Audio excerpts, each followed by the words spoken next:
In this part, we are going to talk about a group of Thallophyta, that is Chlorophyta. Now, when we talked about all the different types of plant kingdom in the previous class, that is, we have looked at Thallophyta, Bryophyta, Pteridophyta, Gymnosperms and Angiosperms. The first class or the first division of plant kingdom is Thallophyta. And in Thallophyta, we have learned that Thallophyta is nothing but algae.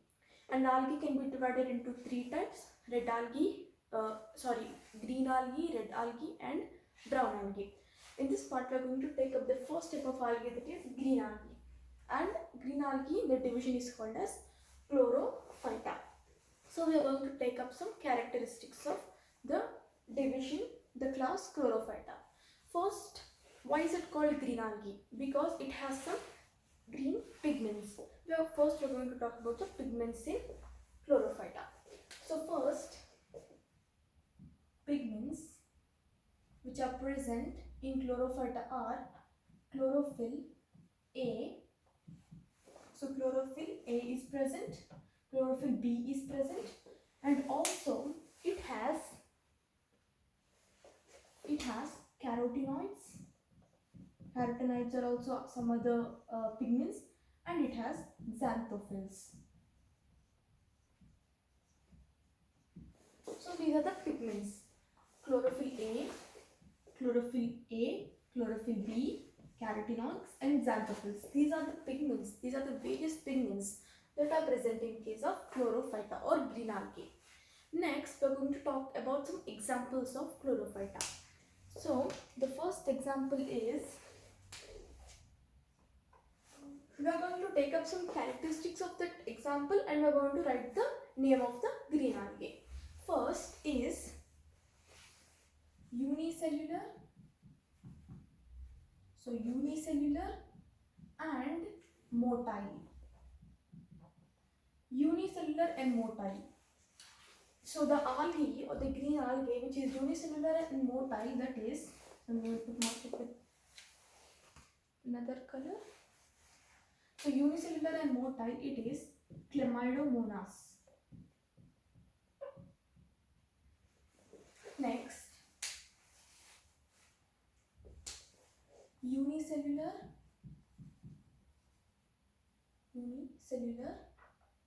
and non-motile. We are going to take up the example for this as well. Next, filamentous. Filamentous means having filaments and unbranched. Next is filamentous and branched. Next is colonial. Colonial means they occur in colonies. Next is umbrella shaped. These are the various characteristics of green algae. We are going to take up the examples for each one of them. So, the first one is unicellular and motile. That is, we have talked about Chlamydomonas. The example of unicellular and motile green algae is Chlamydomonas. Next, unicellular and non-motile. So the green algae which is unicellular and non-motile, that means it can't move, it's non-motile, example is Chlorella. So Chlorella is an example of unicellular and non-motile green algae. Next, filamentous and unbranched green algae. Filamentous and unbranched green algae we can write here Urothrix and Spirogyra. So Urothrix and Spirogyra is an example of filamentous and unbranched green algae. Next, for filamentous and branched green algae, we can write here Cladophora. So Cladophora is a green algae which is filamentous but branched. In case of here, they are unbranched. Next, a colonial green algae. Here we can write Volvox. Volvox is an example here. Colonial green algae is Volvox. Umbrella shaped green algae is Acetabularia.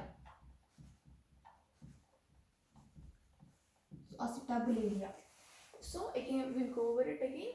We have talked about the pigments. Next, the examples. Unicellular and motile Chlamydomonas.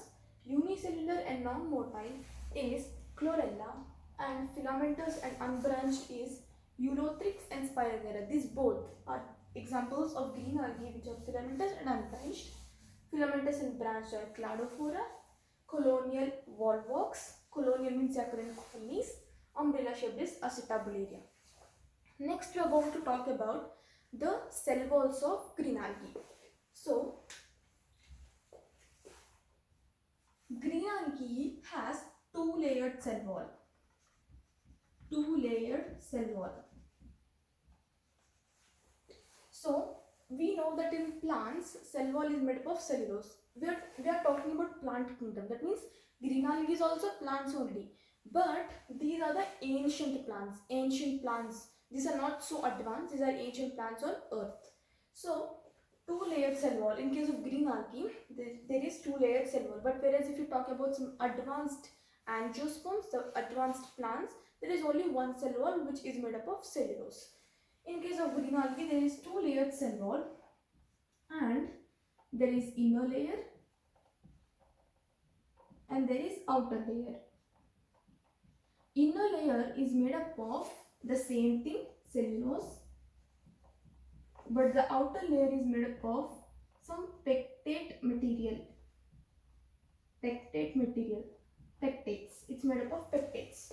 So two-layered cell wall, inner layer is cellulose and outer layer is pectic material. This is about the cell wall. Next we are going to take up the reserve food material that is present in case of green algae.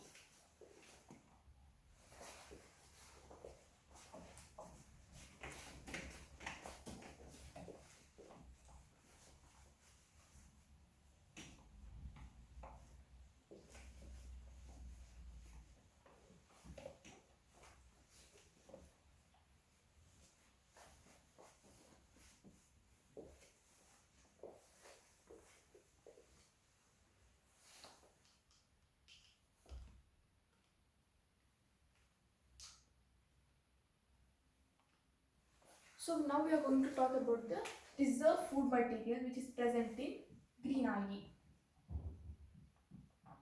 So reserve food material. Now the reserve food material in case of green algae is usually starch. So it is usually starch. But there is another substance which is acting as, not substance, structure. There is another structure which is acting as reserve food material in case of green algae is called pyrenoid. So pyrenoid is a structure which is acting as reserve food material.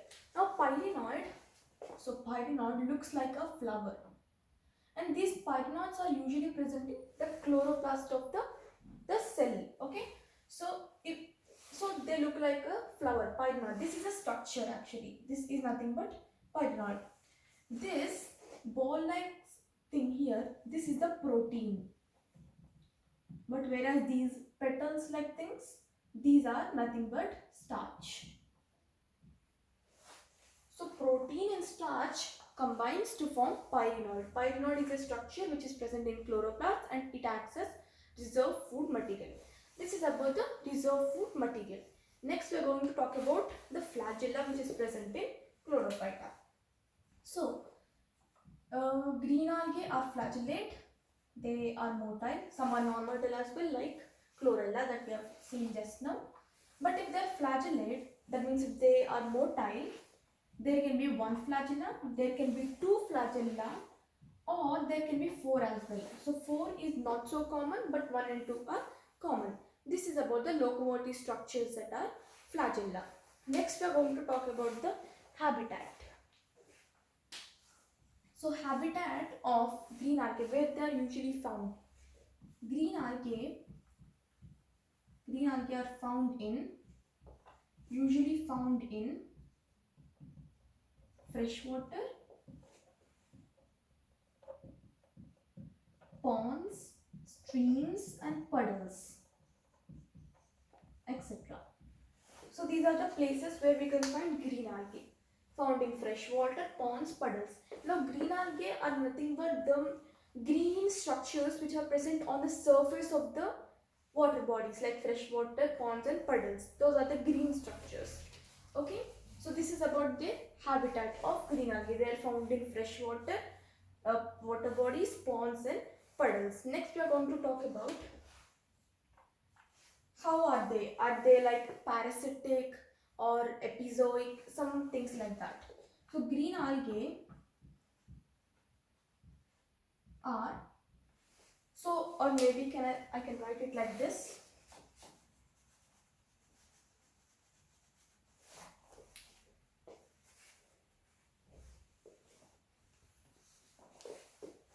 So some green algae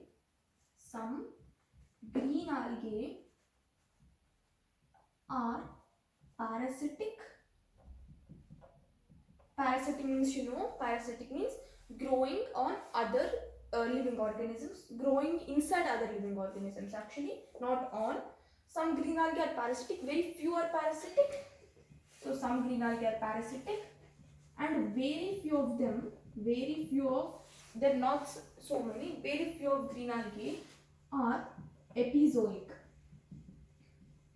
Now what is the meaning of epizoic? Epizoic means growing, green algae growing on the body of other animals. Okay, other animals growing on in the body, or let's say parasitic is growing in the body of other animals.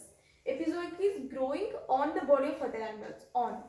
So example of an epizoic green algae is Zoochlorella. Zoochlorella is an example of a green algae which is epizoic. Epizoic means growing on the body of other animals. So this is about parasitic and epizoic living organisms. Next, one more important information about green algae is that green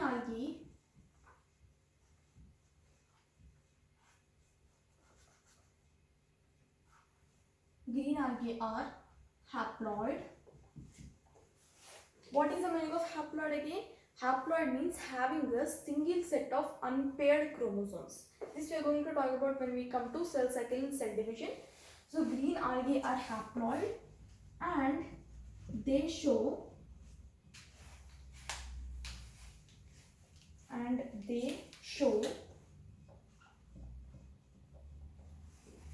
haplontic life cycle.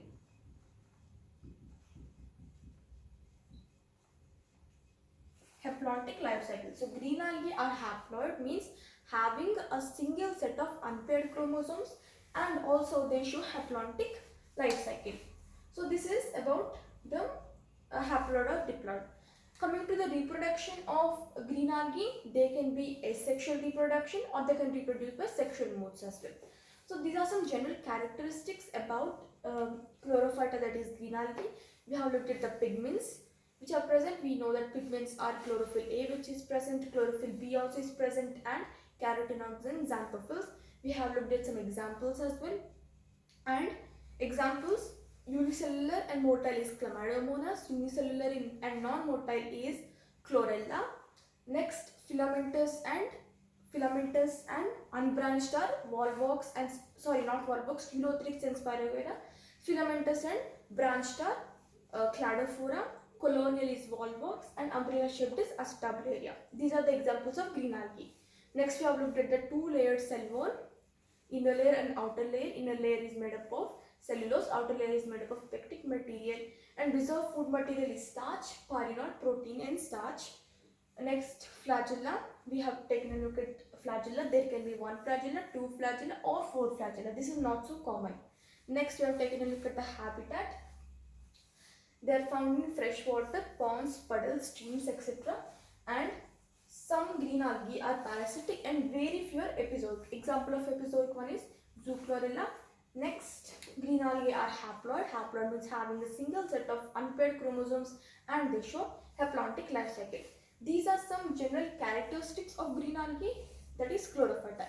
In the next lesson, we are going to take a detailed look at the structure of the unicellular and motile green algae, that is Chlamydomonas. In the next chapter we are going to take a look at the structure of Chlamydomonas. So this is all about the characteristics features of green algae, that is Chlorophyta.